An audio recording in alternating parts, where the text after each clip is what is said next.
Oh my God, the Lakers are in terrible trouble. They're going to lose 3 or 4 games in a row. If they lose today, they're going to be officially out of first place in the bubble. The Lakers are going to get swept in the first round of playoffs against the Portland Trailblazers. Man, kill that noise. What's up, y'all? This is your boy AC. Welcome back to LA Sports Live.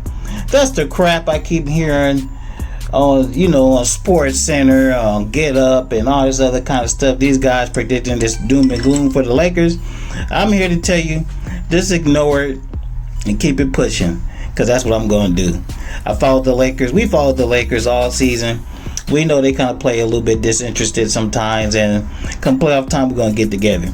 Anyway, enough about that noise. Let's get down to business. The Lakers got the Pacers today, 3 p.m. Pacific time. The Lakers are going to try to avenge the loss to the Pacers earlier this season. Of course, you guys know the big news concerning the Pacers in the NBA return of bubble so far has been TJ Warren. He's been on an absolute tear. I believe he's leading the league in scoring since the restart in the bubble. Kind of cooled off a tad bit in the last game or two after that crazy start, but he's definitely going to have to be somebody to watch out for on the Pacers, along with TJ McConnell.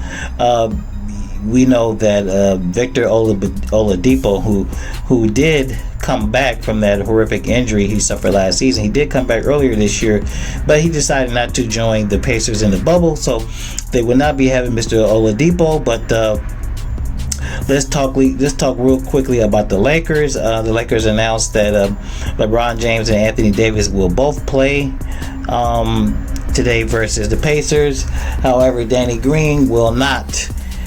He's listed with a sore hip. I look for the Lakers to kind of get it in gear in this game. I don't know exactly how hard they're going to go after it, but I'm thinking over the last 2 or 3 games in the bubble, they're going to kind of ramp things up a little bit. Most definitely, if there's a back-to-back, we know they will sit LeBron James, but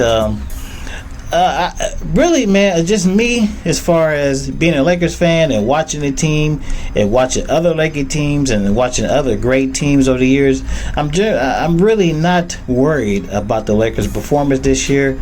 A couple of guys that we're really concerned about over the last couple of games were Danny Green and KCP, and they had bounce back games versus the Lakers' last game. I mean, they didn't set the world on fire, but they did have decent shooting performances, and the Lakers on a whole, as a team, I think they're going to recover from their shooting woes and get back on track.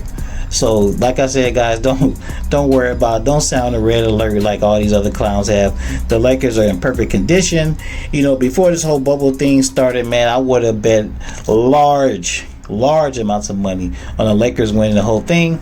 But the situation that's happened with Avery Bradley not being there and Rajon Rondo, that's going to make things a little bit more difficult. But I'm still going to pick the Lakers to win the championship. Anyhow, today they play the Pacers, and the Lakers are going to look to avenge their loss on the season. If they beat the Pacers, they will have beaten everybody in the NBA this season, with the exception of the Toronto Raptors. And hopefully we can maybe see them in the finals, and then we can knock them out as well. Other news going on in NBA. Was just announced that unfortunately Ben Simmons is done. He's leaving the bubble to have knee surgery, so shout out to Ben Simmons and speedy recovery. And by the way, guys, if you haven't heard, Rajon Rondo is back in Orlando. He's in the secondary bubble right now. He will be returning to the OG bubble, and it's almost time for him to be back with the Lakers. He'll probably be back right at the start of the second round of the playoffs, so that'll be great news for the Lakers. Great news to get that whole team back intact. Anyhow, this is your boy AC, LA Sports Live. Wrap with y'all later.